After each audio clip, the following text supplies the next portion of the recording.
we had discussed certain questions, right, which you were supposed to do as a homework. So I hope you guys have done that. So we'll come back to it like after we have the recap of last session, and then we'll see if we can like try at least try to solve the first two or three questions, because there were like 8 questions in there, so I don't think all of them we can solve in one session. So we won't be able to take up new topics if I solve all the 8 questions today. So maybe we can like take two or three questions, starting 2 or 3 questions, and try to solve them in the class today. So let me present my screen. Ma'am, but I did the first week's questions because we uh, we got the assignments is this week. That's why. Yeah, that's great. So if you have done it, maybe like you can share your screen and show it how you have done it. For those of them who did not, who weren't able to do it, then we can probably take like the first 2 or 3 questions and like understand it Yes, very ma'am. well. Can I present my screen? Let me just go through whatever we have seen in the last session, and then after that we'll present. I mean, after that you can show your this code. Let me just do a quick Okay, ma'am. recap. Okay, so yeah, so I think in the last Friday session we had learned about loops, right? We had learned about for loop and while loop, and the break, continue, and pass statements. So in the last session, what we saw is how to use these loops for multiple purposes. So I think we saw how loops were used for range, list, and strings, and then we saw nested loops, and we saw nested while loops, nested for loops, and I think we also took 1 or 2 examples wherein we were using the conditional structures inside of the loops, right? So I mean, I had asked you guys to try it, like you can either put the loops inside conditional structure or conditional structure inside the loops. So that is totally fine. So I hope you guys are doing it. If any problem from your end, you can ask the questions during the sessions. And yeah, this was done. Then later on we saw pattern printing for loops. So this is like, in order to understand for loops, nested for loops a bit better, we took these 3 patterns, common patterns, and we saw how we express these patterns as for loops. Then we saw about dictionaries. We saw that dictionaries are basically a data type wherein you can store key value pair. In all the other data types, if you're storing multiple records in one variable, like list or like tuple or like strings, wherein you're storing multiple characters in one variable. So all these where all these places you have like one element, right? Even for the list you have like a collection of elements, but all of them are one single elements, right? But in dictionaries you always have a key value pair. Then in dictionaries you do not use indexes. Indexes are not used in dictionaries. You use key in order to get the value. So we saw an example last time wherein the ice cream example itself, wherein all the flavors along with their prices were stored in dictionaries. So whenever you ask for a flavor to the dictionary, like you give the key, in that case the name of the ice cream was the key, and whatever was the cost of that ice cream was the value. So in that case, if you provide the dictionary with the key, that is the name of the ice cream, you get the value. So yeah, that is basic function of a dictionary. And then like the keys are case sensitive, and the keys should not be duplicated. And then you can find the length using the len function. We saw various operations on dictionary, like how to update the variables, how to update the values of certain keys. Like if you just want here in this example, right, if you want to change the value for brand, so in this case brand is a key and it has some value. So now if I want to change that value to mustang, then I can just say like whatever is the dictionary name, and in order to get any variable, any value from the dictionary, you still use a square bracket only. So in this case also you use a square bracket, but you will like instead of putting an index, you will put the the key name. So once you put the key name, you get whatever is the value associated with that key in the dictionary.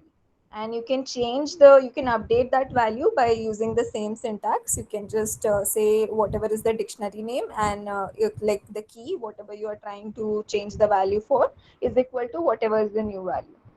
So this was fine. Then we saw how to loop through the pairs in the dictionary. So we saw how to like just get the keys. We saw how to get the values, and we also saw how to get the key value pair in the dictionary also. Okay. Okay, yeah, I think that is it. That's what we saw as far as I remember. That was the last topic we talked about. mm, yeah, let's just go and see. Maybe anyone has any questions till here? Like everyone has understood everything that we have done till now. Yeah, ma'am, I have, but regarding terminal, because I did the work on the terminal, but I didn't understand. Uh, but when I was did the example of addition, I run it on terminal. It worked, but I did user input to terminal, but it And didn't work. it did not work. Okay, okay, let's just try that maybe. Just a second. Okay, so you went on the terminal and you tried user input. So, okay, fine. Maybe I'll just go to interpreter directly. So, I hope you know what is the difference between terminal and interpreter, right? Terminal is basically a software wherein you can run Python, but in order to run the Python, you have to start the Python interpreter. Okay, you cannot just go to terminal and like how will the software understand? How will the terminal understand that you are writing something in Python?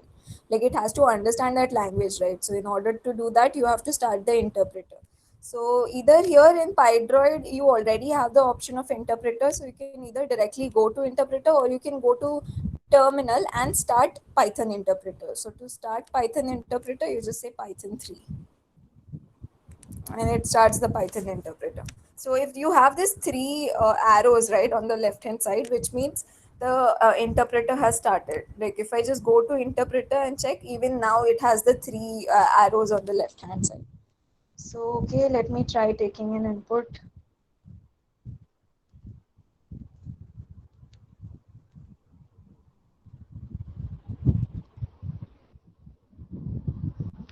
Okay, it does give the option, right? And here if I say,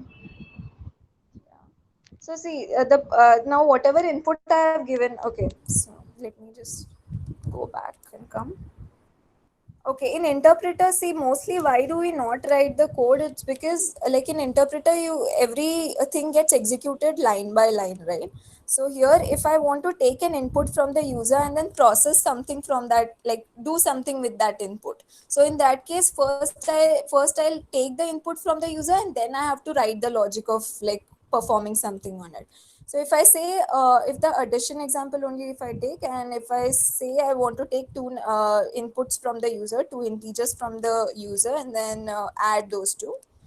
So yes, input a number. So see in the code while writing the file, we usually write all the code together, right? Like after A, probably I'll say B, I'll take another input from the user and put that inside B, right? But in this case, what happens is, in this case, let me just like format it very well. Yeah, in this case, after I write this A, right, after this it asks me for a number. Like once I've written one line, it will execute that line and then it will allow me to write the second line. So that is what an interpreter does. Like if you're writing the whole code in a file, then like when you run that file, right, internally it will run line by line only. Okay, but then like you have the you can put all the lines in one file, but in this case if you're directly executing the code on interpreter, so you cannot write all the lines of code together and then execute it. Like you will have to first write the first line, then Python will execute it, then you will write the second line, then Python will execute it. So that is what an interpreter means in this case. So I'll just say 10. So after I have given the input, right? So now this input 10 has been stored into A. So if I print A or if I just say A, it will print 10 properly. So basically this 10 value has been passed into A now properly. But now if I want to take another input, I have to write that code after the first line gets executed. So after it has taken an input for A, then I will go ahead and like ask for another input from the user.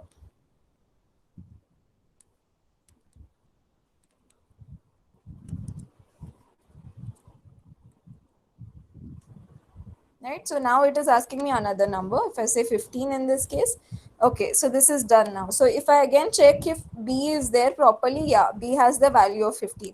Now I have A, now I have B, now I can do whatever I want with that. So I'll just add those two and save the value in C. So I've added it, and now if I print, actually print is also not required. You can just say C. Only if you want to like send some message along with that, like the addition of two numbers or something like that.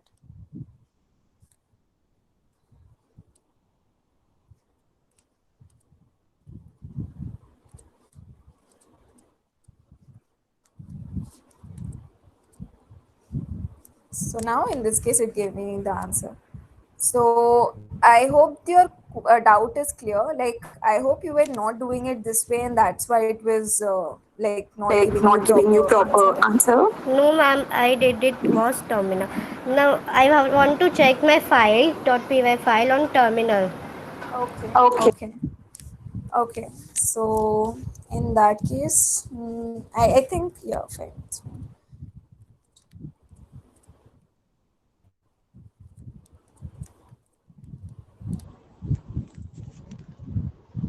Just quickly writing this.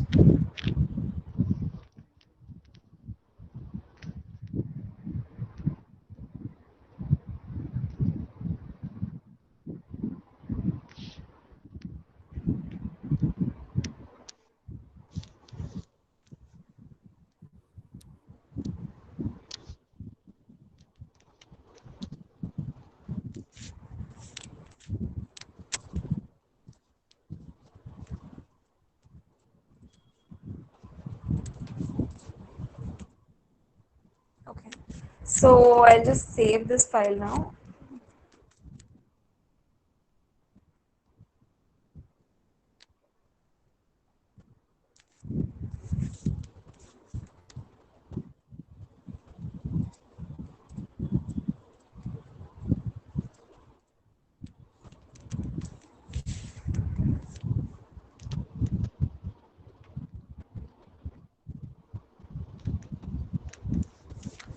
Okay.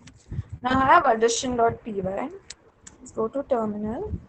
So first of all, you have to go to the place where you have stored the file. Okay, I think this is what we had discussed in the first session, right?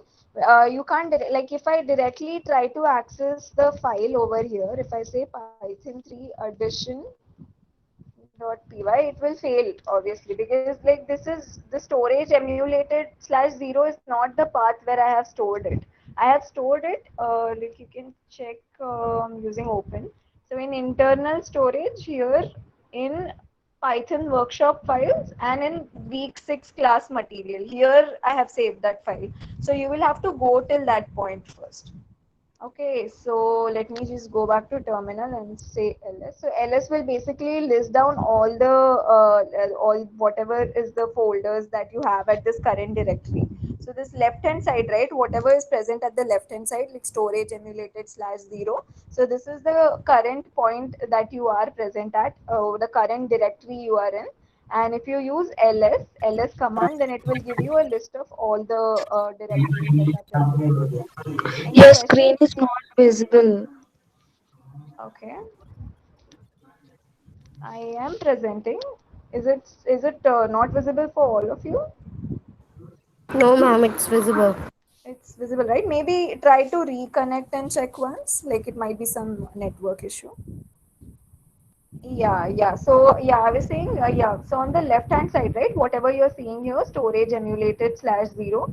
So this is your current directory. So that is the current point you are at. And now you want to go to a point where you have saved your file. Only when you reach up the directory or whenever you are into the folder in which you have saved the file, only from there you can execute the Python file, or else you won't be able to execute it. Like this system will not get a reference, right? Where is that file? You have to tell the system this is the place where the file is. Only then you can go and execute that file. Okay, you cannot be in one folder and then like basically if the terminal does not know where your file is, it won't be able to find that file and execute it. So first thing you have to do whenever you use terminal is, and whenever you want to execute any Python file, is to go to the point where you have saved the Python file. So I have saved that in Python workshop files, right? So using ls, you can find out all the directories and files that are present inside your current directory. Wherever, whichever folder you are currently in, you can find out whatever are the other like the internal files and folders present in this folder that you're currently at. So here you can see in this list, I this Python workshop files is present, right? This just one line above the white color, above quick ride logcat. So just above that you have Python workshop files, right? So I have to go inside Python workshop files now. So to go into any of the folders, what we do is we use cd will take you inside the whatever is the directory that you want to go into. So I was at one point, I was in one folder called emulated slash zero, and now I want to go into another folder which is present inside this emulated slash zero folder. Okay, so I am at folder number one, and I have to go into another folder too which is present inside folder one. So this Python workshop files is present inside this emulated slash zero. So I'll just use cd in order to go into a second folder. So after that, after cd, you have to give it the full name. Either you can do that or you can just say Python or whatever is the starting 3-4 characters of your folder name and use tab. Just a minute. Yeah. So after clicking on tab, like my terminal itself predicted that okay, I wanted to go to Python workshop files. So now when I click enter, now you can see that a path on the left hand side has increased, right? Initially it was just emulated slash zero. Now it is emulated slash zero slash Python workshop files, which means you are 1 point ahead, right? Initially you were in emulated slash zero directory or folder, and now you are into Python workshop files folder, which is present inside emulated slash zero folder. So again, I'll just check whatever is present in this. I'll say ls to see what all files and folders are present inside this Python workshop files folder. So I have several folders present here. So I want to go into week 6, right? This is where I have saved it. Inside week 6 class material, I have saved the new file. So again, I'll say cd and week 6. So now here I'll say week 6 and use tab. So yeah, now let me do ls again, and I have only one thing remaining now. I have only one file inside this folder, which is addition.py. So now I am at a position wherein I am at a point wherein I can run this file because I am at the location of the file, right? So now I'll just say python 3 addition.py. Again, I can use tab. Now it asks me for number, say 13, and again it's 23 as the answer. Okay, I think you were trying to execute the file without going to that location. That's why it was not working properly, right? Maybe, ma'am.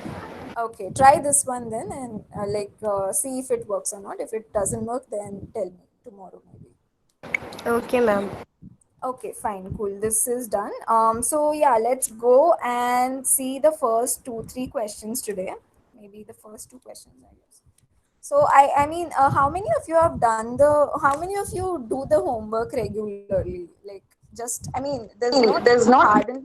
hard and fast rule, but like, I mean, it's good if you do that. And I want to know how many of you do the homework. Like, I I mean, did only week assignments. okay, okay. What about the others? Like, do you do the homework? Like, if you don't do it, then probably we can discuss all the questions in the class. That is what I'm meaning to say. Like, if you're not You're doing it not by doing it by yourself, then yourself, then we can check the answers in the class itself, so that like at least you will know like to solve those questions. You will get the get I the concepts will better. concepts do better. that and submit it by tomorrow. Yeah, there's no need of submitting as such. Like, I mean, you just do it for your own good, like just to understand the concepts and whatever was done in the class better. So anyway, yeah, let's just go and check the first question.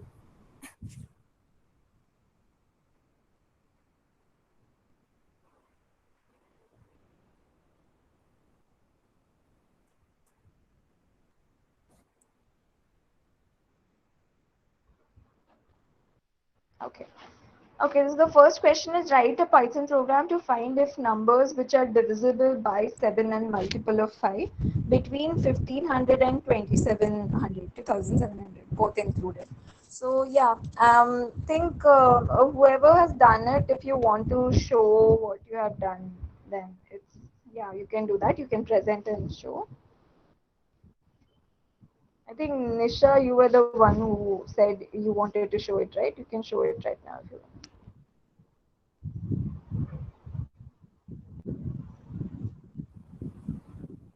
Do you want to show it?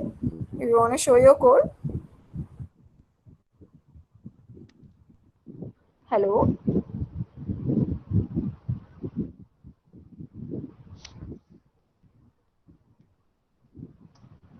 Are you there, Nisha?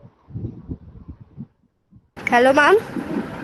Yeah, you wanted to show your code, right? For the For the homework homework question. question. Yes, ma'am. Yeah, you can show it now.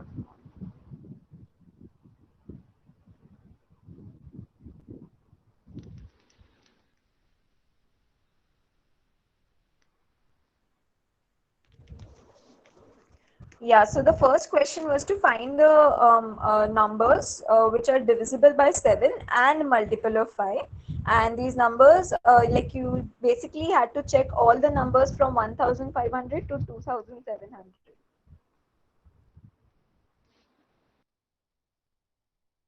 Okay, I think she got dropped off. Okay, anyone else who has done it, who has attempted the question, even though like you did not understand, it's fine. Like we'll figure out what was wrong. Anyone else who has done the question?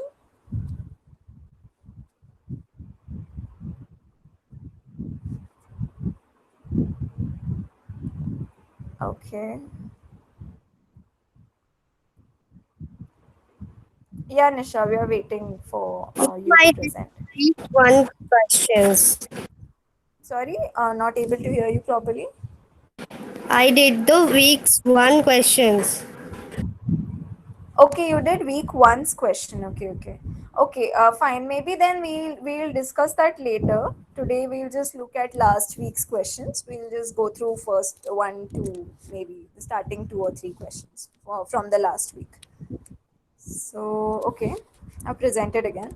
So, okay, so first thing to note here is that now we have to find numbers that are divisible by 7 and multiple of 5. So, now this is kind of confusing, right? Divisible by 7 and multiple of 5, but both of them mean the same thing.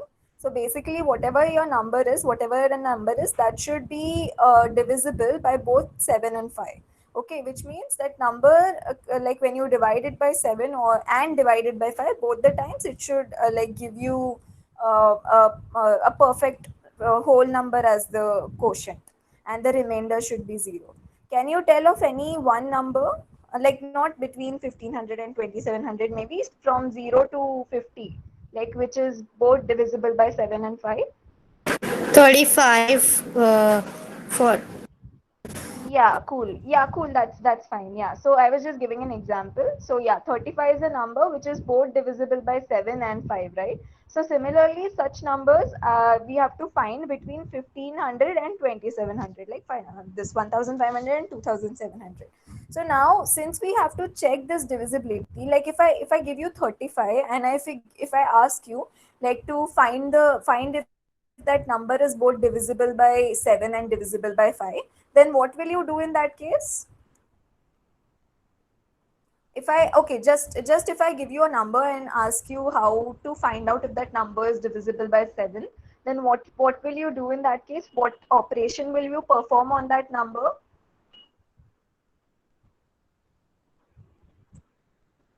Anyone? think this is what we have discussed in the Repeat. last session. Yeah, sorry, repeat again. Repeat.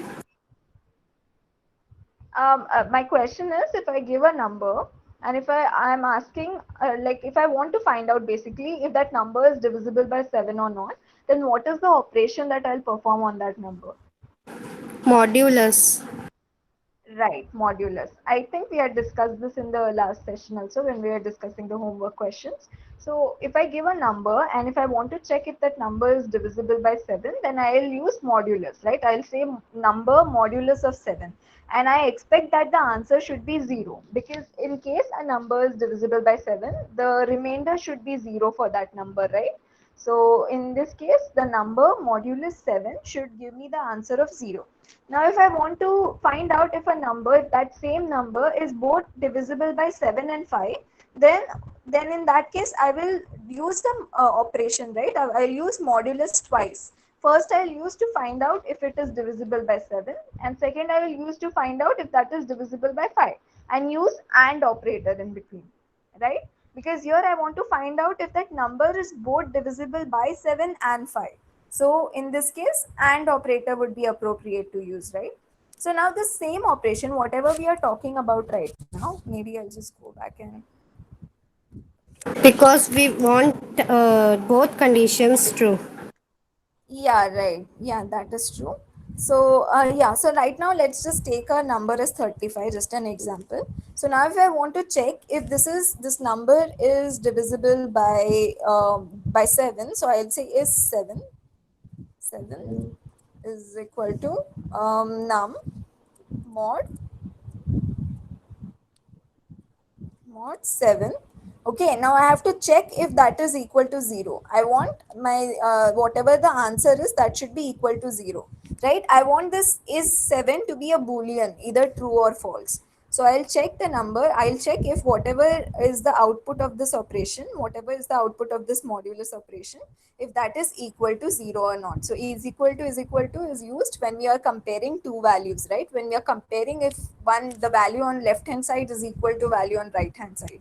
And this only is equal to is used when we are assigning a value. So in this case, whatever will be the answer of this, like whatever will be num mod 7 is equal to 0, that is either true or false, that will get assigned to this is 7 variable.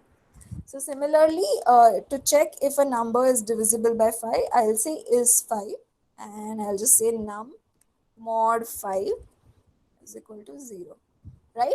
Now if I want to check if if both the conditions are satisfied, then in this case I'll just say is 7 and is 5. Okay, in this case, fine, we'll give some output saying valid number or something. Okay, so this was what I was doing for just one number. But according to the question, I have to do that for all the numbers between 1500 and 2700. Right? So I have to check for all each and every number. So this seems like a repetitive thing, right? I cannot like write like this whatever code we have written. This code we cannot write for all the numbers like manually, right? So this and here we have a range as well. So it's not like we don't know how many times the loop has to be run. We know how many times the loop has to be run, and that's why we will use for loop. So in this case, I'll just say for and maybe some variable I in range. Okay, this is my starting range, and this is I think I'll have to add it. Let me just confirm it once. I'll just say 2 to 10, for example. Check print I.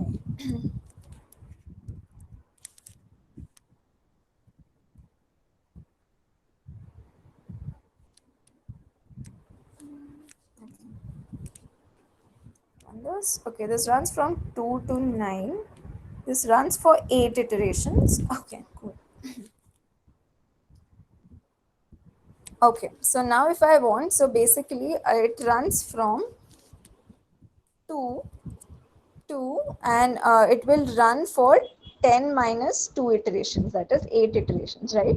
So now if I want to go from 1500 to 2700, right? So I have to run this till basically till 2700, right? Okay. So basically in this case, whatever is the number minus 1500 should be plus 1 should be 2700.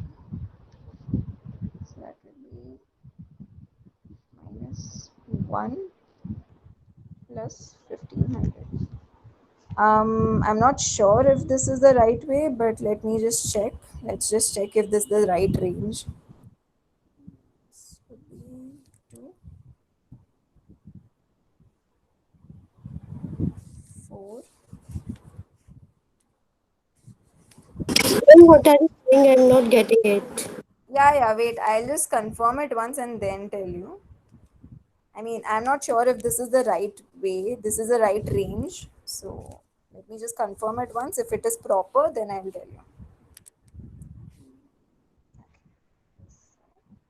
Okay, we have to run till 2700, right? Okay.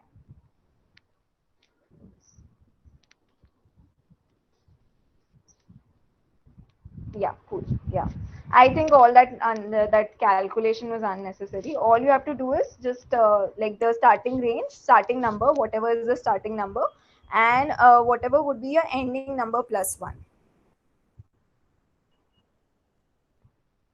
So this is all unnecessary. It's not required. Yeah, so the starting number and ending number plus 1. So here I want to go from 1500, that is 1500 to 2700, right? So I'll say 1500 till 2701.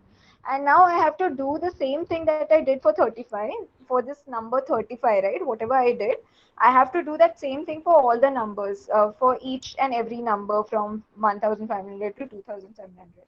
So I'll just take, so now when the loop runs, this I value will get updated from 1500 to 2700, right? So this will be my number on which I'll perform all the operations. So I would be that number on which I'll perform all the operations and check if it is divisible by both 7 and 5. So yeah, let's do is 7, same thing. In this case, instead of num, I'll say I mod 7 is equal to 0. Okay, this will check if whatever is the current number, if that is divisible by 7 or not. And similarly, is5 will tell if that number, whatever is the number, that is divisible by 5 or not. 0.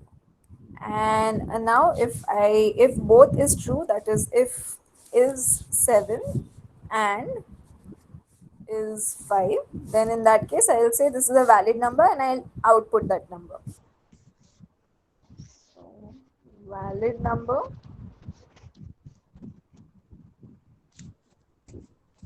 str I. Okay. So it'll just say valid number and whatever is the number that is satisfying both the criteria, that is a number which is both divisible by 5 and 7. So yeah, let me just run the route. And yeah, here are the numbers which are both divisible by 5 and 7. So you have quite some numbers here. So yeah, this was how to perform the first question. Is this clear? Yes, ma'am. Okay, okay. Any questions? Anyone else? Any questions anyone has? Okay, fine. Got this. Okay, cool. Yeah, I'll just save this once.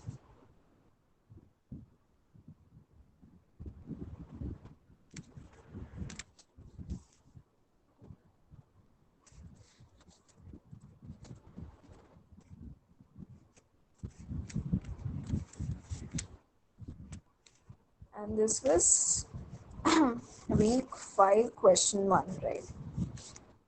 Question 1. Okay, great. Let's go and check out the second question. So yeah, second question was a pattern-based question. So we had discussed similar pattern-based question during the class last time, right?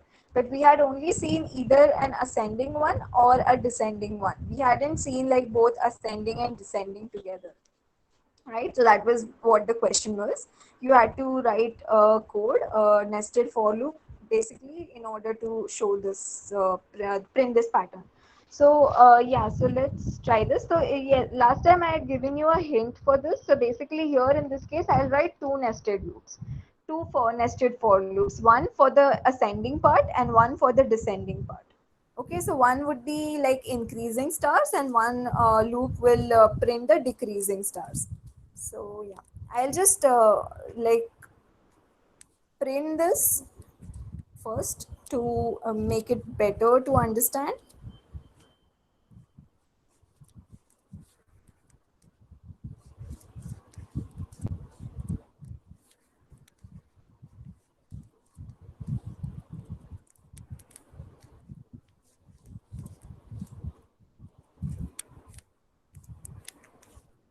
Okay, so this would be my first pattern, which is the ascending pattern, and then we'll have a descending pattern. So if you notice of this five, right, like this five stars in a line, so there is only one line with five stars. So my descending pattern will start from four. It will start from four and go till one again. So we have four, then we have three, two, and one. Okay, so this is what we have to write a code for now. So I'll first write the code for the increasing for loop, the for the increasing pattern. So yeah, so how many? What? So here, I mean, we can write it without the nested loops also, but now in this case, I'm going to use nested loops. So what should be the range of the outer loop for the first pattern? For I in range, what should be that range? 5. 5, right? Okay, for I in range 5, and for j in range, so what should this be, I or I plus 1? I plus 1. I plus 1, right?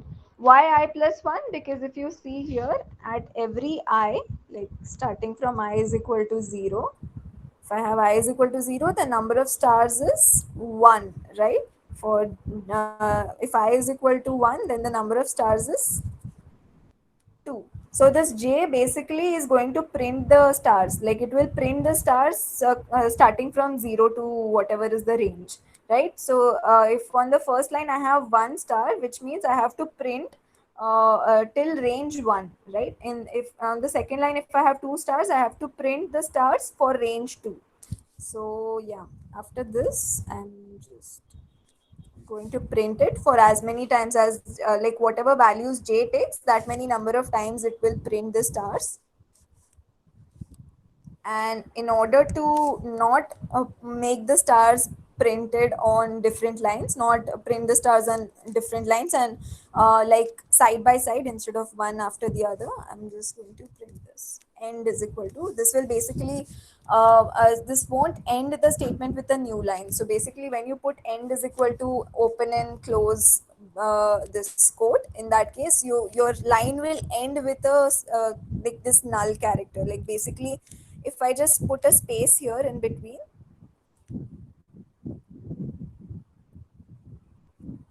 if I put a space here in between, then my line will end with a space. If I put here some character A, I guess, then if I put A here, then my line will end with A. So whatever you're putting in this end, that will be what your line ends with, and it won't end with a new line character. If I remove this, if I remove all of that, then it will end with a new line character, which means it will end by default with this character backslash n. Backslash n is a new line character, which means it will leave that line and go to a next line. So now I'm just saying end. So basically when you're writing end, you are explicitly asking Python to end that print line in a particular character instead of a new line character. So here this is like a null character. Basically it's a string of length 0 which is null. And after every line I want to leave one line. So I'll just say print. Okay, so now why does this print leave one line? Because as we said, this print function will by default use the backslash n character at the end of the line. So here I haven't given any of the content, any string to write, but by default, since print function will end with a backslash n character, this print will also end with a backslash n character, which means it will leave one line and go to the next line. So yeah, this is done. This is the first part. Okay, this is the first part of the pattern. And similarly, now I have to write for the second part of the pattern. So now in second part, what should this be? Like what should be the range of the outer loop? Uh, Four. yeah, any question? No, no, I'm going to tell you four. Okay, okay, cool. Yeah, right. Four.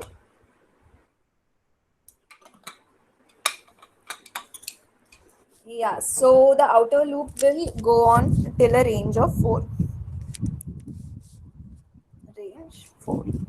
So here if you see I've used this I variable, right? I've reused it. Like it was there in the first loop also, it will be there in the second loop also. However, if you try to print it outside of the loop, it will fail. This will give you an error because like it's a part of the loop. This is like a local variable of the loop. You cannot use it outside of the loop. Okay, so for 4, cool. Now I have to find out a relation between, like basically between I and how many number of stars to be printed on one line. So here in this case, when I is 0, I have to print 4 stars. When I is 1, I have to print 3 stars. I have to print 3 stars. So basically, I have to print 4 minus I stars. Makes sense. 4 minus I stars, because here if I have I is equal to 0, I'll say 4 minus 0, which means it will print 4 stars. Then here in this case, if I is 1, so I'll have 4 minus 1, which is 3, and it will print 3 stars. So yeah, this is same thing. After that, it's the same thing as we had done before.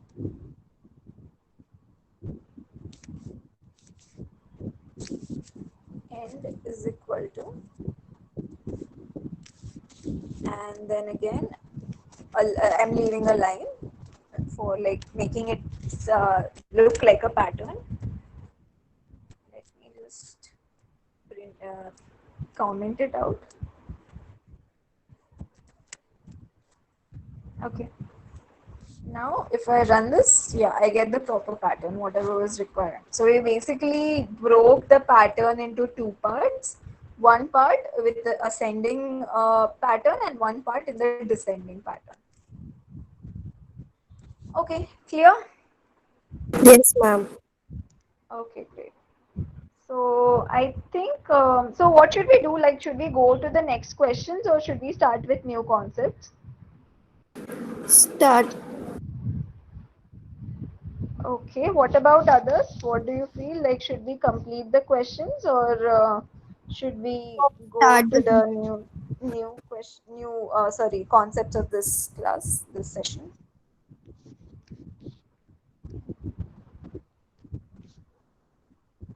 Okay,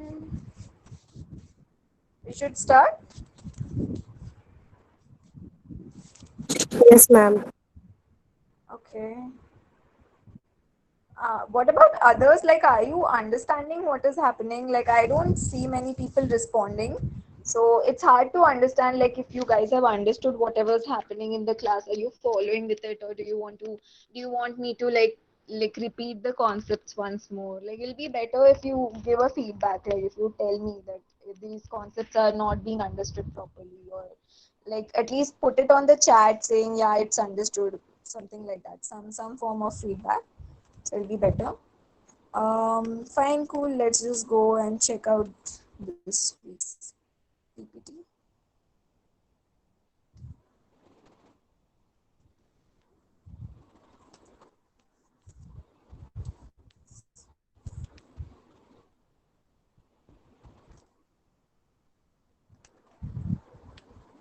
Okay. Okay, so we'll see first a very simple concept, which is keywords. Okay, so basically, whatever we are, so here you can see there are some things that are familiar to you. So if you see the keyword like false, false, true, and right, all these things we have seen before, right? For at least not all of them, then at least some of these you might have recognized it from the previous classes. Like false and true are the boolean like values, and is used if you want to check two conditions. And in the second line here, if you see, at least continue, break, and def is what we have already seen. Even del and elif is what we have already seen. So break is used to Class break a, also. sorry. Class also. We haven't talked about class. If you know about it, that's good. But we will talk about it later on. So I don't expect all of you to know what a class is. So yeah. So the other things that I'm talking about is what we have done in the class. So most of you might know about it. If you know what a class means, that's really great. I think you are doing your own homework as well, like your own studying as well, apart from the sessions. That's really good. So break is used when we want to break the loop, right? When we like want to break the loop in between before the loop gets completed, that is when we use break. Then continue is again when we want to skip some part of a loop in one iteration, that's when we use continue. And def was used to create a function, if you guys remember, like we saw it at the start, like when we were discussing about a little bit about function, as in how to write a function. At that point we had seen what def was. Del is again used to delete something, delete a list and tuple. That is what we had used it for. If we use del, even a dictionary, I guess we had seen it for. If you want to delete a dictionary, you just say del space whatever is the list name, tuple name, or the dictionary name. And elif is again the construct a conditional structure, part of a conditional structure. So here in the third line also we have else, and then we know for, then we know if, and from the fourth line I think in, we have seen not, and we have seen or. So basically what I okay, there's a fifth line also.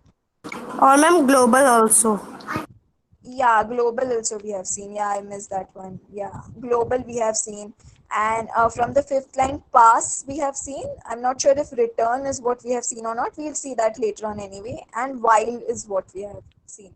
So basically what this is, these are the list of keywords in Python. Now what is keywords is, every keyword in Python has a definite purpose. Okay, so whatever we have discussed right now, whatever I was talking about, like all these for, if, elif, global, all of these words have a specific purpose, right? Everything has a meaning, and all of these words have some form of meaning in Python. So what is the significance of having these keywords, having these list of keywords, is to make you understand that you cannot create a variable with a keyword name.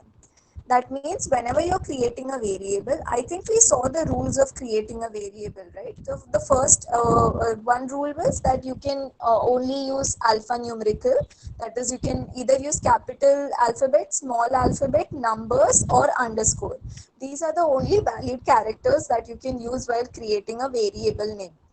So like you can create the variable name as long as you want with whatever characters you want, but that should be one of these characters only. It should either be a uppercase alphabets, lowercase alphabets, or numericals, that is 0 to 9, and underscore.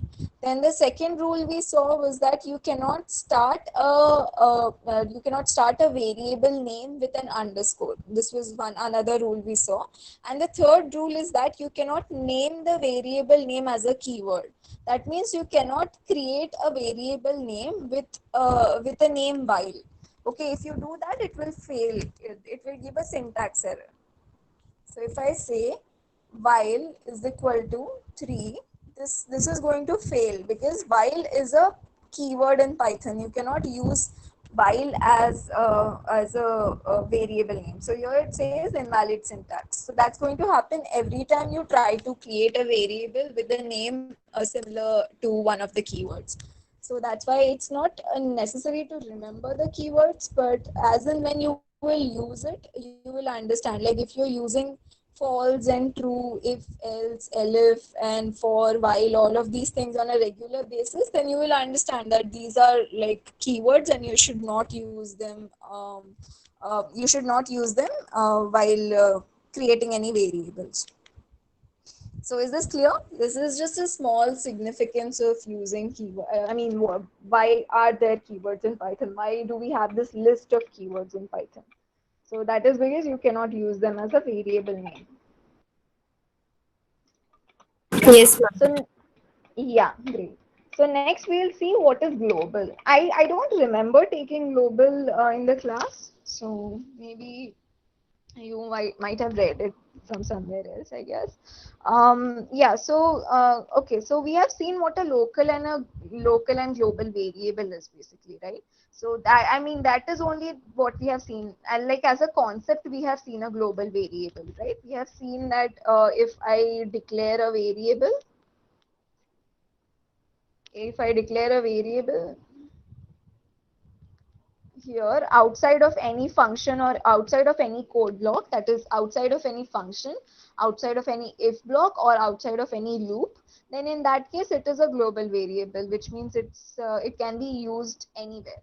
But here now the global that I'm speaking about is more conceptual. Like you don't have to like specifically write global here, you don't have to mention global here. It is understood that if you're writing a variable, if you're defining a variable out of all the loops and of the conditional structure, then it is a global variable. So now if I create a function, okay, let's say if I create a function which will add 5 to whatever number, I mean, it just adds 5.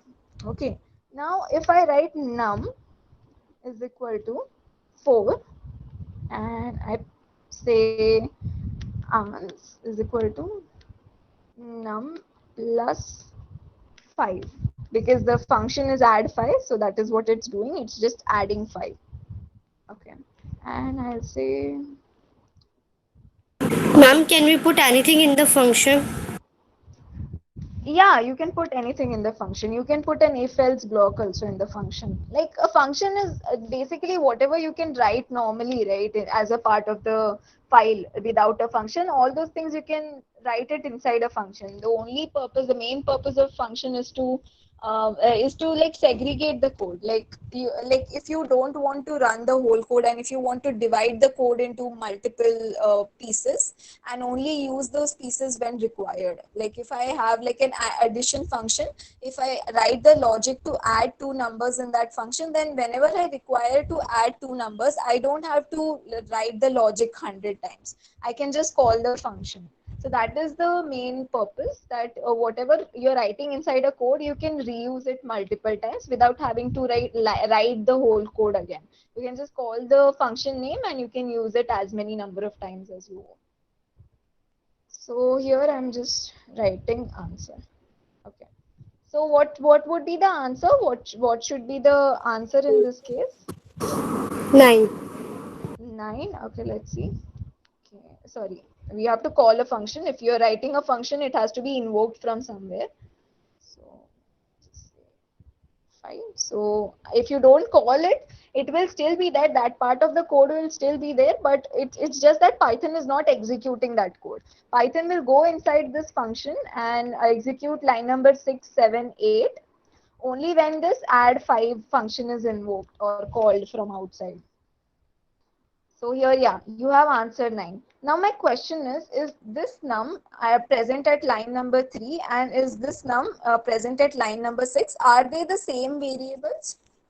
No, ma'am, because line number 3 is a global variable and line number 6 is local variable. Right, right.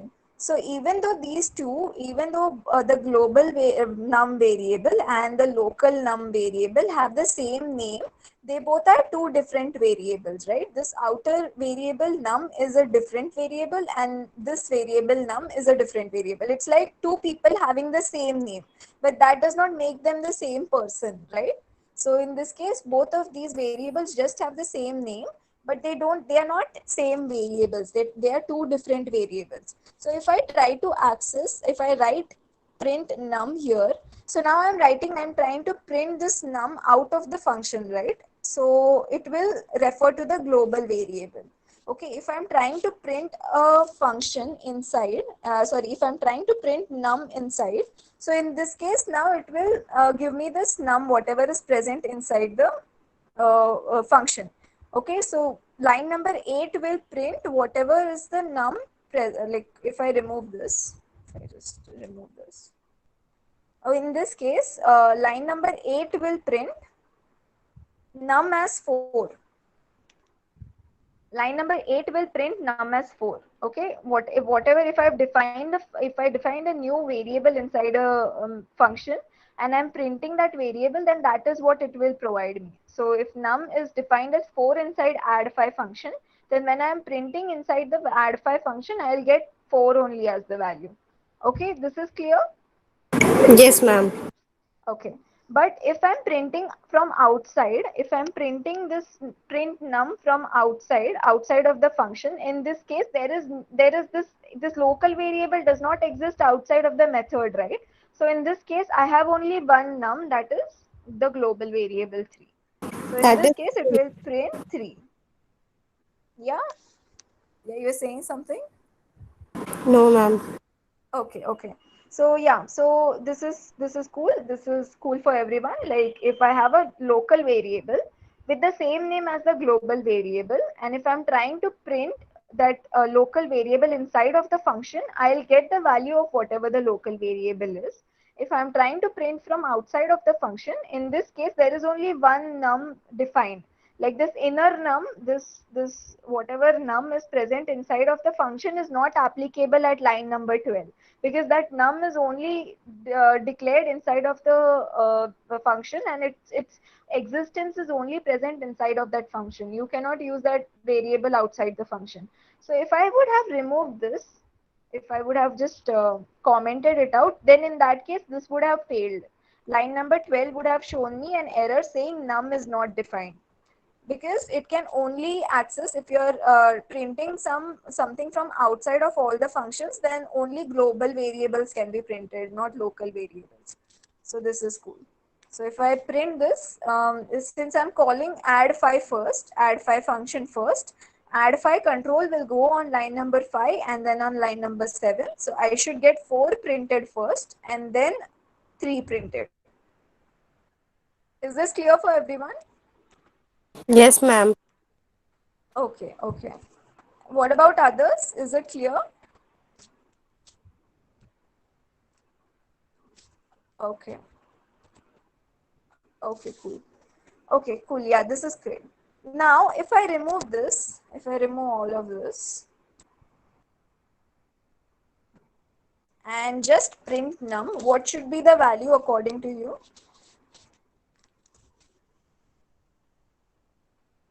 Any guesses? Not defined. Not defined? Okay. I think we discussed this long back. Okay, so basically, global variables are called global because they can be accessed anywhere in the file, right? And since this function def is a part of a file, then I should be able to access the global variable inside the function as well, right? I understand whatever variable we have defined inside of the function, like if this not num, suppose a1 variable that I'm declaring inside of the function, this cannot be accessed anywhere out of the scope of the function, right? Because this is inside a code block. Okay, this function is a code block and I have defined a variable inside the code block. But now we know that if like this conditional statement if is also a code block, right? So if I say if I think okay, maybe if I'll just say a1 only. If a1 is greater than 3, then maybe a2. I'll have one more variable here, a2, which is 10. Okay. If a1 is greater than 3, then it will change the value of a2 to 5. Something like that, some example I'm giving you. So now basically this a2 function, right, this a2 variable is declared outside of the if code block. Okay, it is declared outside of the if code block, still I am able to access this inside the if code block, right? So like basically whatever is outside of a code block, that can be accessed inside if like if it's not a part of some other code block. So if I have a global variable, that global variable can be accessed by any of the this any of the code blocks. Okay, there is you. Uh, I mean, if I have a local variable, in this case, if I have a1 is equal to 5, and suppose I'm printing a1 here, and I have one more function, some func2 maybe, and I have a2 in this case. A2 is 10 in this case, and I'm printing this. So in this case, A2 cannot be accessed in this. I'll just rename it as func1.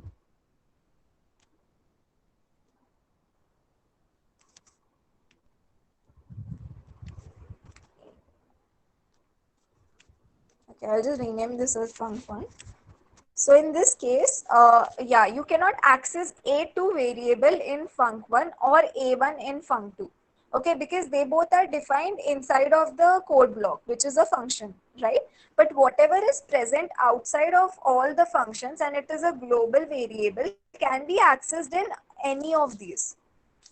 Okay, so here also you can access num. Here also you can access num. Since it's a global variable, you can access it in all of the code blocks. Clear? Clear, ma'am. Okay, once more I'm repeating, when you have a global variable, you can access it in any of the code blocks present in the file. So if I have two functions, I can access these two functions, func1 and func2, I can access this num variable in either, in like both of these functions. But if I have a function and if I have defined a variable inside of a function, which is inside of a code block, I cannot access it outside of this code block. This function has a validity only into this code block. You cannot access it anywhere outside or anywhere. Sorry.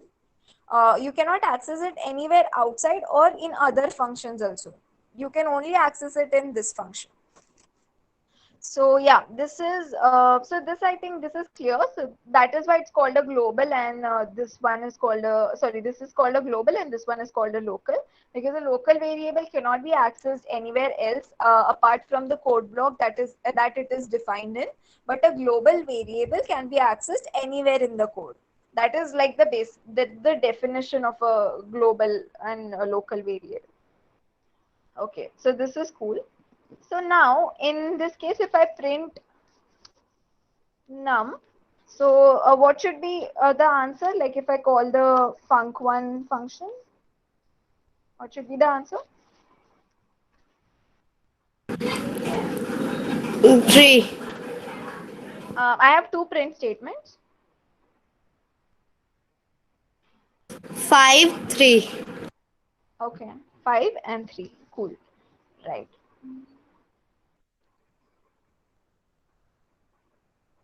Yeah, 5 and 3. Right. So now if I add another num variable here saying 10, now what should be the output? 10. 5 and 10, right? So whenever you have a local variable of the same name as the global variable, right? Whenever you have a local variable of the same name as the global variable, and if you're calling this local variable from inside the function, then you will get whichever is the closest value for this variable. Which means if I have yeah, so I have this function, right? So I'm printing this num over here. So which is the closest definition of num that will get printed, right? So here in this case, this num is equal to 10 is what's closer because it's a part of this function only. It's a part of this code block. So first, if I'm saying print something, print a variable. So first that variable will be checked inside of the code block only. If that variable is present inside the code block, then that variable will be used. If it's not present in the code block, then Python will go on and check the global variables. Okay, clear? Yes, ma'am. Okay, okay. What about others? Clear? Okay, cool. Okay, great. So yeah, this is I hope this is clear now. So what I'm going to do is I'll just print num here. So now 3 should be the answer, right? If I'm printing num here in this case. 3 should be the answer because in this case I don't have any local variable. So when I'm printing num, Python will first check into the code block itself if there is any num variable. Since there is no num variable, it will go and check the global variables. And there is a num variable, one global variable named as num. So it will take the value of that and print it. So yeah, here it's printing 3. So this is cool. Now my problem is now if I want to add 3 to this. Okay, if I'm saying num plus is equal to 3. Okay, so what answer are you expecting? I have 3 already. Inside the function, I'm adding 3.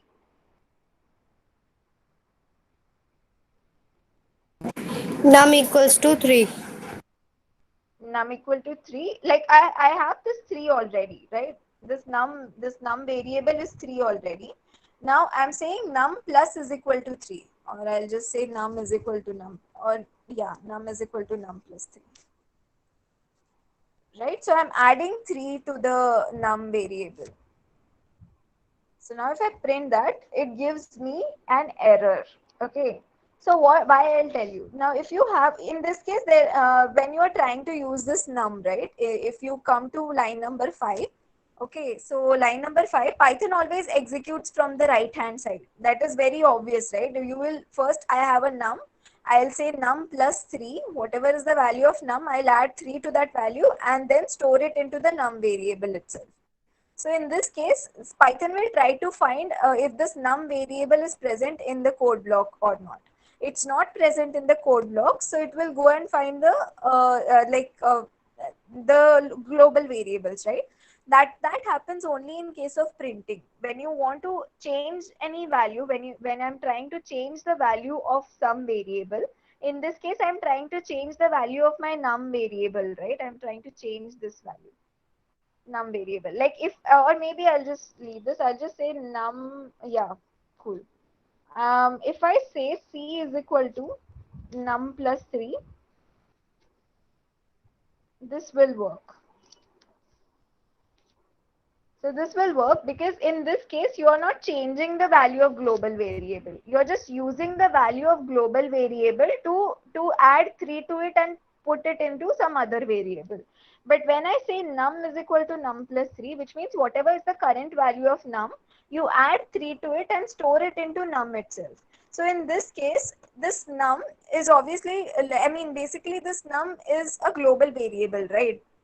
You are saying num plus 3 is equal to num, right? So in this case, Python will not allow you to change any global variable. That is the conclusion. Like if you are printing a global variable, you can directly say I mean, you can directly use that variable where, like in this case, if I was just printing num, I would have directly used num without any issue. But now since I am changing the value of num, okay, if I am changing the value of num in this case, some 3, okay, in this case Python will not allow this. Python does not allow any function or any code block to change the value of a global variable. So in order to be able to change the value of a global variable, I have to use global and whatever is the variable that I intend to change. So here in this case, I want to change the value of global num, right? I want to change the value of global num. I want to add 3 to the value of global variable num.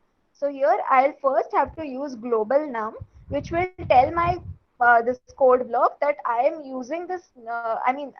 I am going to update this whatever is the variable name, whatever is that is the global variable name that you are using after the global keyword. So this, whatever is that variable name, I want to update that variable name, and that's a global variable. So in this case now, if I print this, this would be 3, which is my global variable value, 3 plus 3, and this should print as 6. So in this case, it is printing as 6 properly. So when you have a global variable, you can directly think I just said one, two. You can directly print. Directly change it into local variable, but we when we mention that it is global, when we can change it. What? I did not get it. Can you repeat? I was saying that when we can change the local variable, no, sorry, global variable to local variable, when we have to mention that global variable when we want to change the global variable to local variable. I mean, here in this case, you are not changing the global variable to local variable. Like whatever changes you have done right here in this case, so you are updating the global variable. You are asking Python to give your code block the access to update the global variable. In case you don't have that global keyword, you can still use the global variable, but you can only print it. You cannot update that value. If you want to update the global variable, in that case you will have to use global keyword. By updating, I means whatever is the value of this global variable, that will get changed. Okay, that will get changed. So if I print outside, if I print the num outside of the function, this should give me 6 value, because I have made a change inside the function. I have added 3 to the original value of the global variable. And since I'm using this global num, okay, whatever change I am making to the global variable, whatever is it that I am updating here, that will be reflected in my global variable. Okay, in this case, this num is not a local variable anymore. When you are saying global num, that means that it is a whatever you are performing, whatever operation you are performing on this num variable, that will be that will be performed on the global variable itself. Okay, you are using a reference, like you're giving kind of a reference of this global variable to the function, and whatever is being performed on this global variable here will be reflected in my the main global variable. So if I print num outside of the function, right, like on line number 11, I should get an output of 6 instead of getting output of 3. That is because I'm calling the function before printing, and in the function I'm updating the value of the global variable and adding 3 to it. So if I print that after calling the function, if I print the value of global variable num after calling the function, then in this case it should give me the new updated value, that would be 6. So here you're getting that 6. So we use global keyword when we want to update the global variable. Okay, if you just want to use it, if you just want to read the value and use it for printing, or use it to like perform, I mean create some other variable, then in that case there's no need of using global num. You can directly use the this num variable, num global variable. In case you want to update the value of the new whatever is the global variable, in that case you will have to use global. Clear? Yes, ma'am. Okay, great. Okay, if any questions, just put it on the chat box. Okay. So let's just go through the PPT and see. Allows to modify the variable outside of current scope. That is what we saw, right? Outside of current scope, as in if like basically if you have any just as we saw, like if that the scope of a function is a different scope, right, and you are trying to update a value that is from outside of the scope, that is from outside of the function. So the scope here means, which means the function, the code block that is present as a part of the function, that I'm calling it as a scope. So that if whatever, if I want to change or update the variable in that scope, and using a variable that is out of the scope as in out of the function, so in that case I'll use the global keyword. Can also be used to create a new global variable from inside of the global scope. So here in this case, yeah, I'll just show this to you. So if I did not have num, okay, if I did not have this num, and if I want to create a global variable from inside a function, okay, so I have a function, I want to create a global variable from inside a function. So here in this case, now I'm saying num is equal to 4, right? But I want this num is equal to 4 to be accessible anywhere else. I want it to be accessible in this some other function as well, func2 as well. and make it a global. That is only possible if that variable that you're trying to access is a global variable, right? So in this case, whatever variable I'm creating in func1, I want that to be a global one. So in that case, I'll use global num.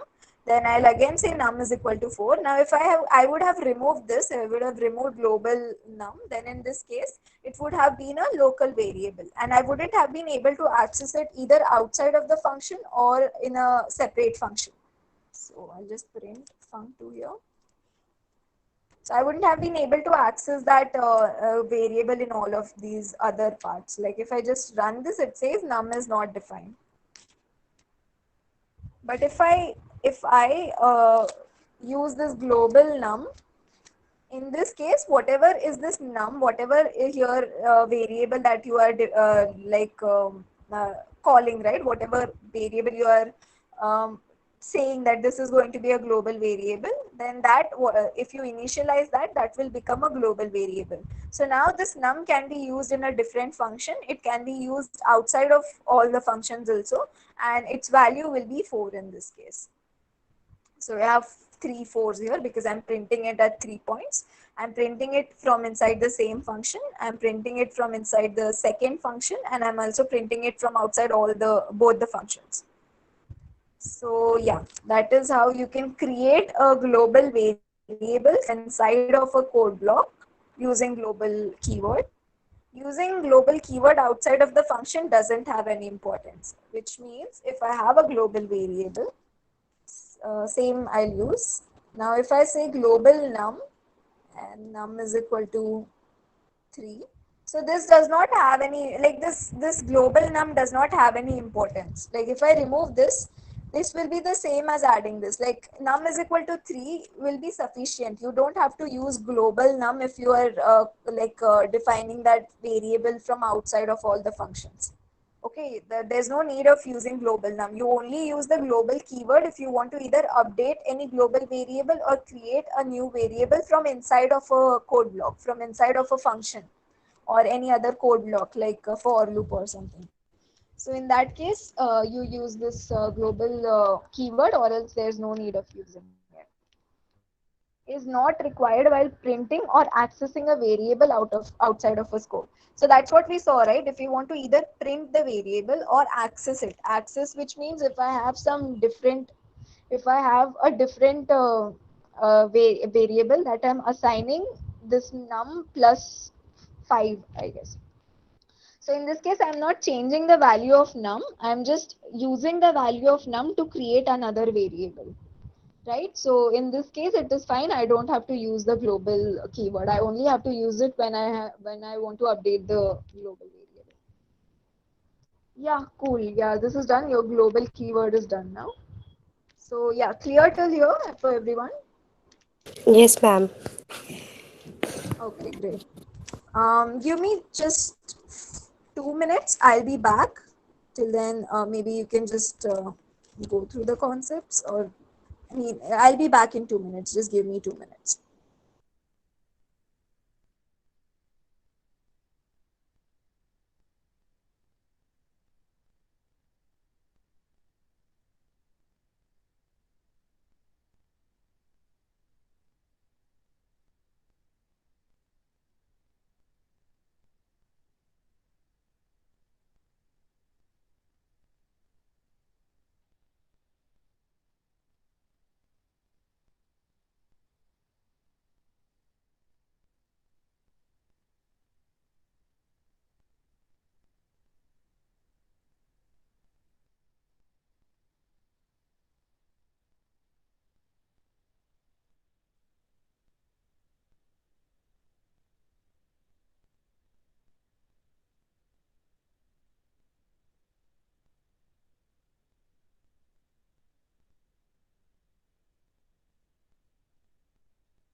Yeah, I am back. So yeah, if this is fine, then we'll move on and see Python functions. So I think we have just seen like a very informal definition of functions. So we'll see functions in a bit more detail.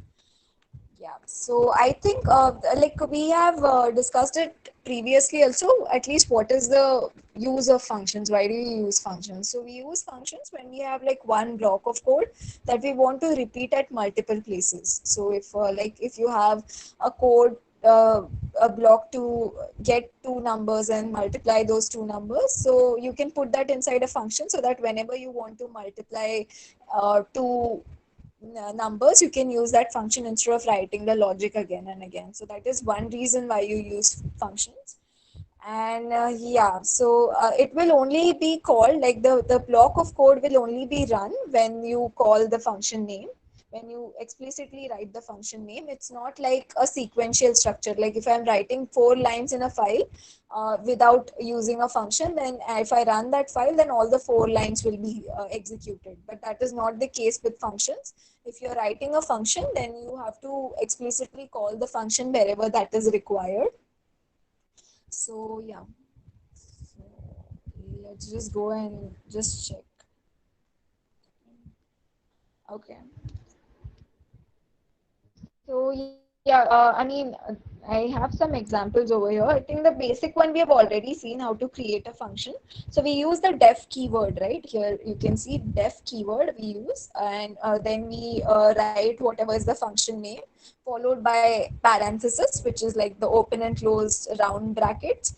They are called as parenthesis. So we use that, and then followed by a colon. So now if you notice, and if you see in the conditional structures and loops, so in every place wherever we have a code block, we end that declaration of the code block using a colon, right? And after the colon, whatever follows on a certain indented level, like say here in this case, whatever are the code lines that are a part of my function, those will be indented at a certain level. Those will be indented like one level ahead of the definition line. So similarly, we have seen for if-else statements also. Whenever we have like an if code block, then my if statement would be at one indentation level. For example, like indentation level 0, and then whatever follows, whatever is the code that is supposed to be put as a part of this if block, that will come at +1 indentation level. And that will be the after the if statement, I'll have a colon at the end. So that is the basic structure in Python to write any code block. You define you whatever is your definition line, you put it at a certain 0 indentation level, and then you put a colon to end it. Colon means Python understands, okay, this is the end of my definition, and whatever will follow will be a part of this code block. So whatever follows at a certain indented level will be a part of the code block. So similarly, in functions, we have this syntax where you use def keyword to start the declaration, just like we used if keyword to start the declaration of if, right, and followed by the whatever was the condition that we were checking. So similarly, in this case, you have a def keyword to start the definition of the function, and then you have the name of the function followed by parenthesis and a colon. So yeah, so one more thing, like there are two types of cases. Like this is what the naming. This is how you name them. So if I have something like my underscore function, right? It is yeah, this is one way of writing it, and the other way is my with a capital F function.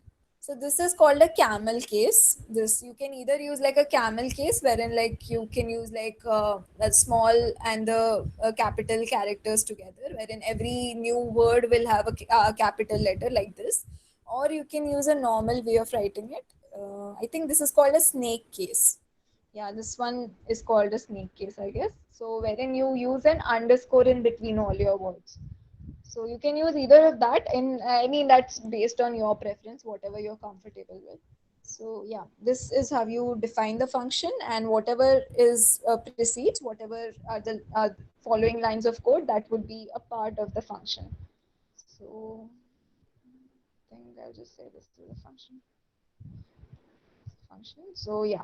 So here in this case, when I run this file, nothing will be executed, because as I said, if you have a line of code, if you have a code block, in this case a Python function, then you have to explicitly call that function, or else it will not run. You have to explicitly call the function. While calling, you will write the name of the function followed by a parenthesis, open and close parenthesis. So this is how you call a function. If I run this, it will say this is a function.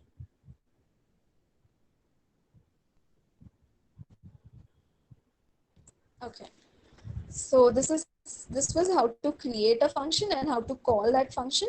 Now, the second thing is, if I am like, I can basically return a value from the function. Okay, which means if I say return 5, this will give me a value of 5. Whenever I call this function, it will give me a value of 5. Okay, so now in this case, if I say C is equal to, if I have a value, if this is returning something to me, if this function is returning something to me, like a value, like a numerical value or a string value, whatever, I will, if I want to use that, okay, so basically, your function will ideally return you something that you want to use in future, right?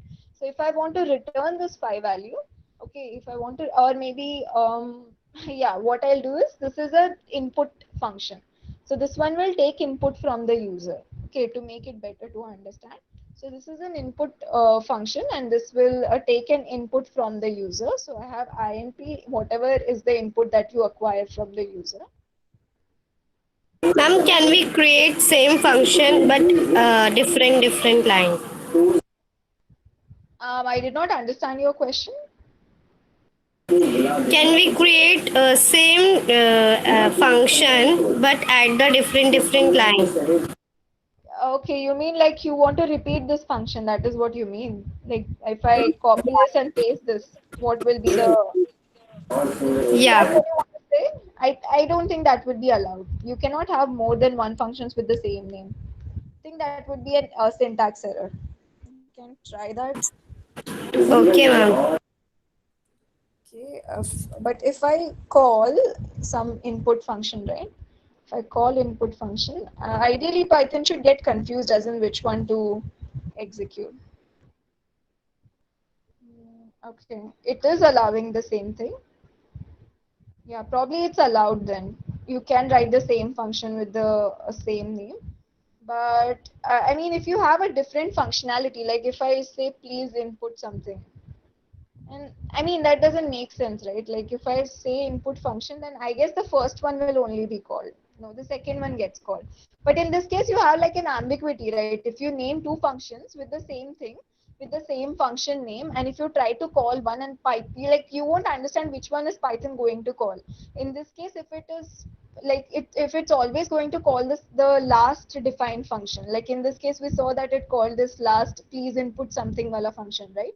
So this last in function it is going to call by default, then there's no purpose of this earlier function only. This will never get called. So why would you want to do that?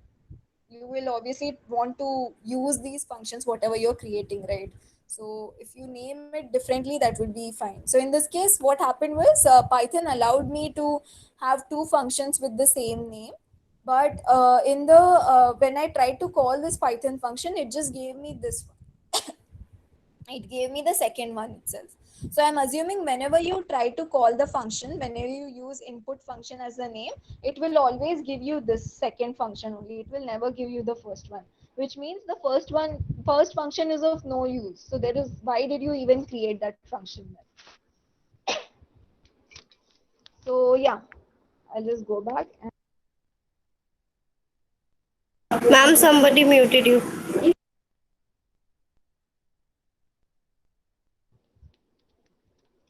Yeah, so so what happened in that case was, even though I had two functions with the same name, so when I tried to call this input function, it gave me the second function only. It never gave me the first function. I'm assuming every time you call the input function, you will always get the second function only. So in that case, even if you have two functions with the same name, what is the purpose of having the first function if the second is only going to get called all the time? Right, getting my point? So you don't usually define two functions with the same name. Okay, ma'am. Okay. So in this case, what is happening here is I'm taking an input from the user in this function. Please input a number. Okay. So I'm taking an input from the user and I'm returning the input. So now what this return does in this case is, now whatever input I've taken from the user, right, that is a local variable, right? But now in case I want to use it outside of the function, I want to add the number or do something with this input, then in that case I'll return that. Returning means basically whatever is the local value, you're just returning it. You're just, this function will return that value. Okay. Now once you have that value, once this is returning something, you will have to save it somewhere, right? So I'll just save it in n1, I guess. I'll save it in n1. So in this case, what I'm doing is n1 is equal to input function. So this input function will get called and it will take the input from user and it will return that input. Okay, when it returns that input, that same input will be stored in n1. Okay. Now, the good point about this is, see, writing function, I don't have to write that input line twice. Even if I want the second number, I can just use the same function again. So now I'm not repeating the code. I have just written that code once. I'm using it in two places. I'm using it to get both the numbers. And then I can directly add these two numbers and print it. So in this case, like, I hope you understand that in this case, what I've done is I've written this function to take the input only once and I'm using it twice. So this is the basic function of, this is the basic use of a function. Like you can repeat the same part of the code without having to write all the lines. In this case, I just had like one line, but in case you have a longer logic and if you have like hundreds of lines of code in a function, then if like writing that function will make it easier for you to use that part of the code. You don't have to write the 100 lines of code every time you require that logic. So Ma'am, can you repeat this because I didn't get this point? okay, so I have created this one function, right, which will take the input from the user, right? This is its function. This is the task that this function is performing. It is taking input from the user. That is it. Okay, now initially what we used to do, we used to write this one line in order to take as many inputs as we want, right? If I wanted two inputs from the user to add the numbers, then in that case, I used to write this int input, please input a number. This line I used to write twice, right? So in this case, what I've done is I've just put that one line into a function. Now, whenever I require an input, I don't have to write this whole line. I don't have to write this line. I can just call the input function and it will take the input for me. It will execute this line whenever I call this input function. So here I'm reusing the code. I don't have to write the same line of code again and again because I've put it inside a function, and whenever I require that line to be run, whenever I require an input from the user, I'll just directly call the input function. So I'm reusing the code by putting it inside a function. So in this case, since it is just one line, you will say, why, what is the need for writing a function? Because it's like one line only. That is understood. If I have 100 lines of code inside a function, if I have some very big logic which requires me to write 100 lines of code every time I want to use that logic, then in that case, if I'm using that part of the logic like four times, then I have to write 100 lines of code at those four specific places, right? But putting it inside a function will like it, I can basically reuse that function. Instead of writing 100 lines of code every time I require that logic, I'll just directly call the function name. Okay, so in this way, I'm saving my effort and I'm reusing the code. I'm putting whatever is the big logic, 100 lines of logic that I have, that I'm putting it inside a function, and then I'm just calling the function wherever I want to use that logic. Clear? Yes, ma'am. Yeah, so in this case, what return does is, whenever you have a local variable, you won't be able to access this local variable outside of the function, right? So if I want to use the local variable outside of the function somewhere, then in that case, I'll just return that local variable. Return whatever value is held in that local variable, and I can use it anywhere I want. So in this case, I have two n1 and n2 as variables, and I'm taking input from the user. I'm returning it and putting it inside the variables n1 and n2, and then I'm going to print it. So yeah, so this is one. So this is how you return a value from a function. Okay, you can return a value from the function. Now this value can be anything. It can either be, I mean, it can be any data type. You can return a list also. You can return a list, dictionary, anything that you want. So yeah, this is cool. Now next thing. Okay, this is cool.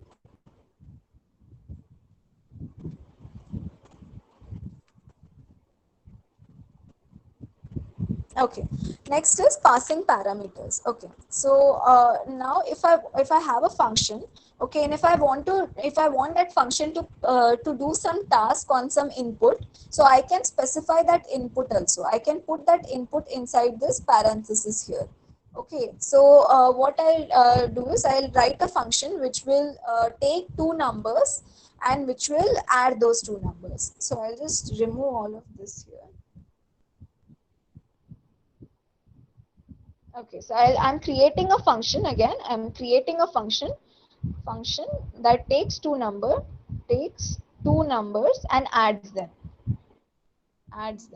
So in this case, I'll have to, whenever I call this function, I have to give it two numbers so that it can add and give the result back to me, right? So in this case, every time I call that function, I have to input two numbers along with the function name. I have to give two numbers along with the function name.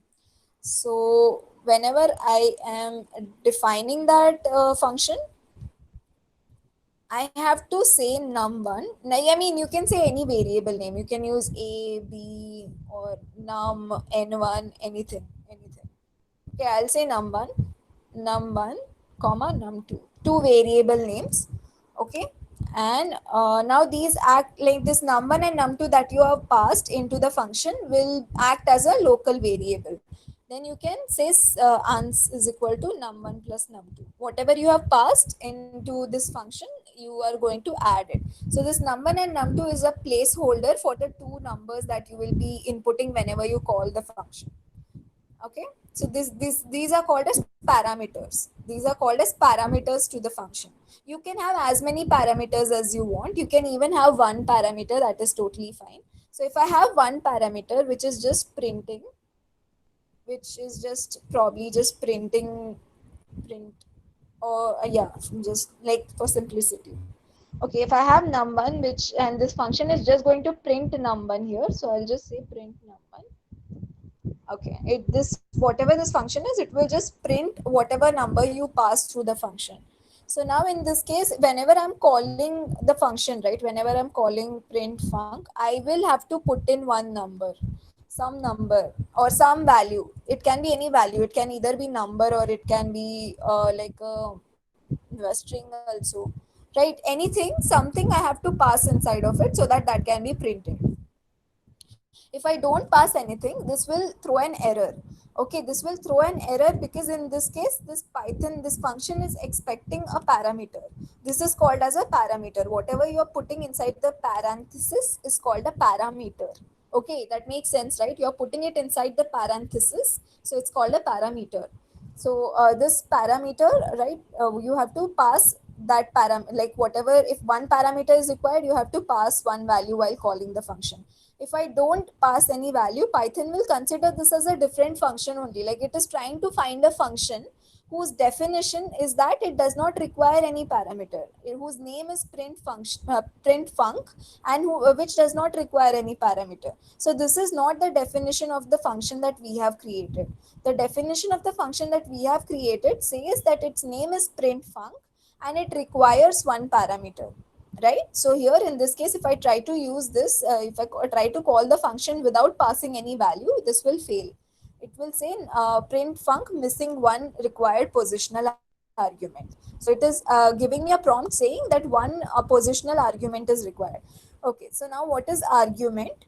So here we said, right, that whenever we are defining a function, okay, whenever we are defining a function, if we are passing anything inside of the parenthesis, then that becomes a parameter, right? So this is num1 is a parameter. Okay, so this parameter word is used when you're referring to a definition. Okay, when you're actually calling the function with a value that will be stored inside this parameter, this value is called an argument. It's just the same thing. It's a two ways of calling the same thing, right?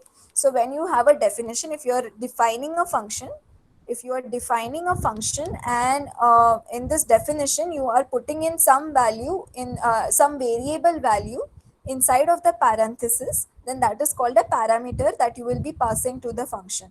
But when you are actually calling the function with a value, with some value, that which will be stored inside this parameter, which will be stored inside this num1 parameter or whatever parameters you have, then that value, not the variable, that value will be called as argument.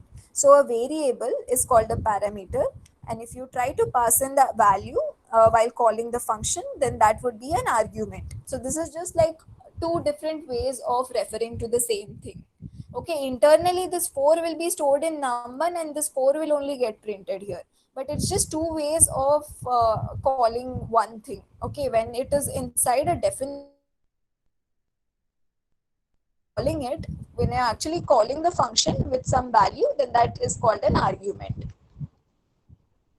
So yeah, that is cool. Yeah, so we had some error, right? Yeah.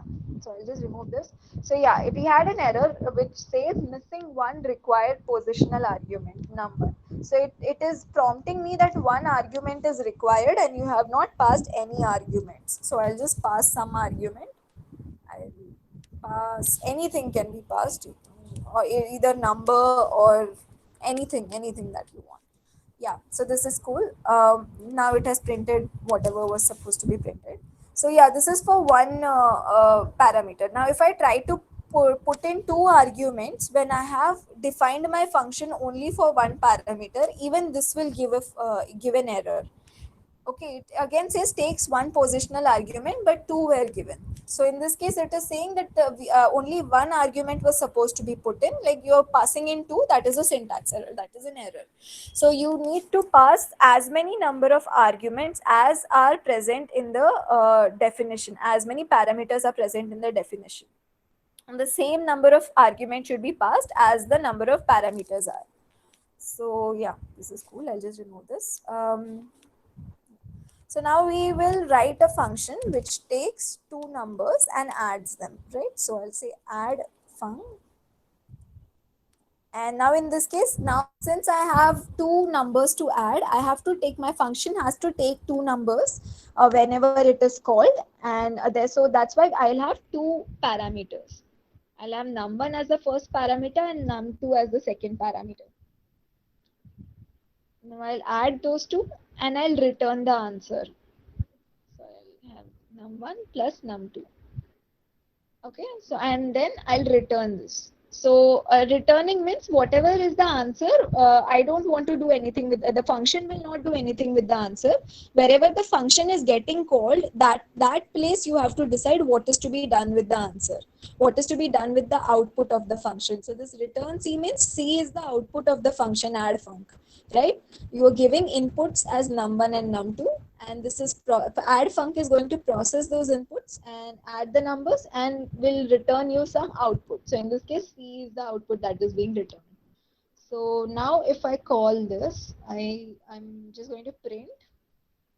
So now if I call add func, okay, I'm just printing whatever is the output of this function should get printed. This is what I'm doing here. And now I have to pass two numbers to it. So I'll just pass like 10 and 12, or 10 and 14 maybe. So in this case, yeah, it will just print me whatever would be the output from the add func function.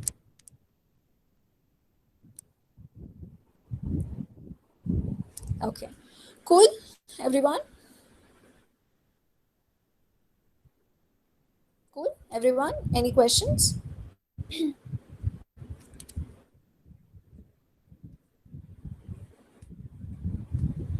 Okay, assuming everything is fine till here. Yes, ma'am. Okay. Okay, cool. Yeah, so let's Ma'am, just can you quickly repeat? go through the, yeah, sorry. Yeah, what happened? Any questions? Can you repeat the last section? Okay, okay. You are not audible properly. Can you repeat again? Okay. Ma'am, can you repeat? Still not clear. Can you just put it on the chat box? I'll repeat that concept whichever you want me to. Okay, okay.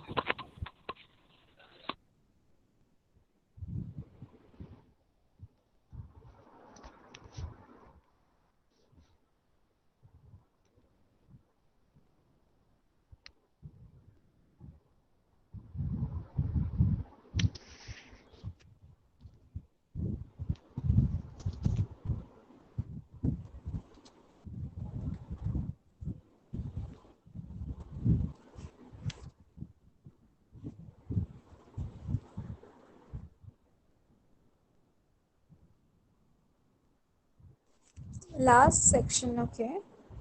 Okay, I'll just repeat the whole parameter thing once more.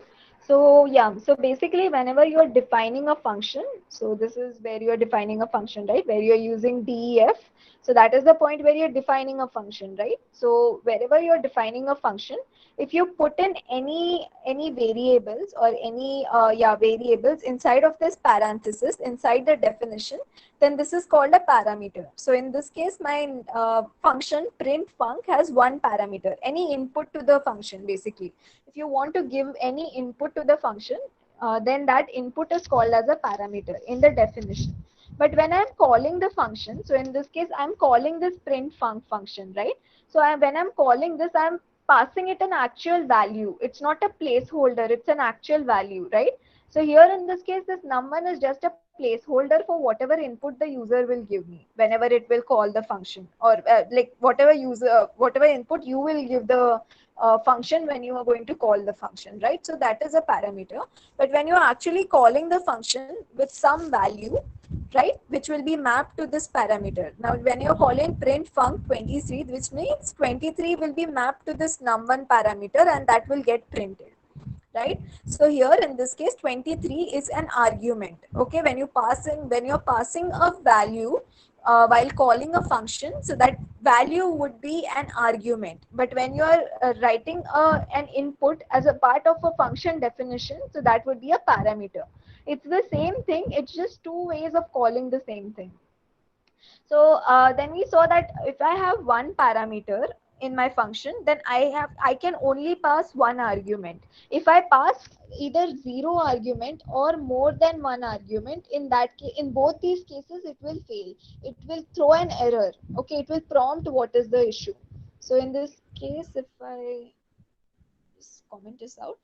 Now in this case, I'm not passing any arguments. Okay, even though my function requires one argument, I'm not going to pass any argument. I'm directly going to run this code, and now it says missing one required positional argument, which means it is saying, yeah, it is missing one argument. You have to pass one argument to it.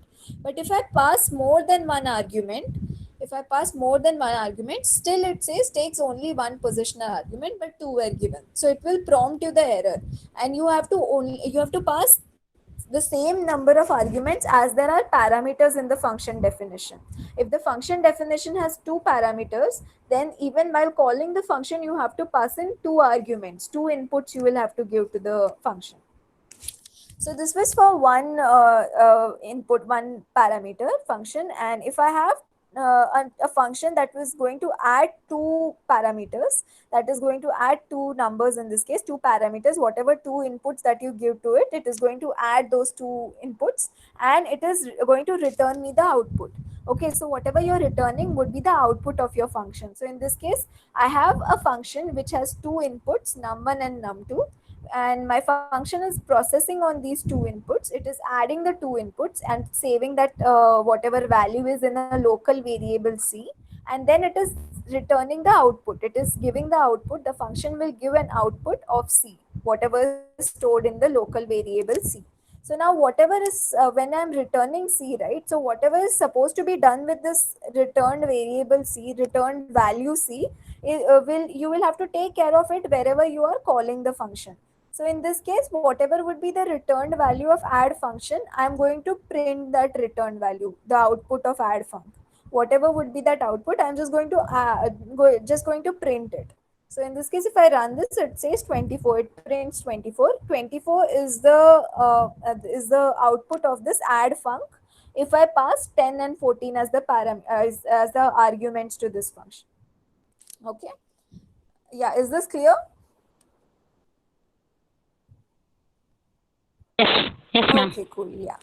I'll just quickly go through the statements in this PPT, and maybe later we'll continue the other things later on. Think we will have to take this passing parameters tomorrow. There are some more concepts in this. So first is specified after the name function name in parenthesis. So we saw that parameter names are specified inside of the parenthesis, and you can have as many parameters as you need. You just have to separate them using comma. So it doesn't, if even if you have like five parameter, that's fine. Like if I have num3, num4, num5, as many number of inputs as you want, but all of them should be separated by comma. So yeah, when a function is called, arguments have to be passed for each parameter. That means if I have five parameters, while calling the function, I'll have to pass five inputs to it. I'll have to pass five inputs to it, only then it will work. Yeah, in case the number of parameters and arguments don't match, then syntax error would be thrown. Yeah, this is cool.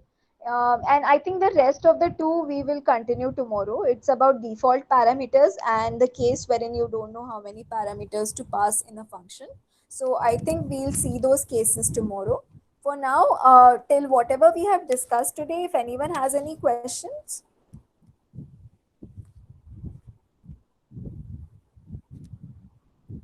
Okay, so I am taking it as no questions. Okay, cool. Yeah, Shaina, are you there? Uh, Hi Priya, yeah, Hey, Prachitesh here. Shine had to drop off. Yeah, hey, hi, yeah. Prachitesh. I I think, think, yeah, yeah. yeah, we can close the call for So, today. That's what I say. yeah, sure, sure. Yeah, no one has any questions, right? No doubts or anything regarding, right? Fine, then we can close. Yeah. All right, yeah. Okay, thank you Thanks. everyone. Thank you, Priya. Yeah, Thank you. thanks, Prachitesh. Thanks, guys. Bye.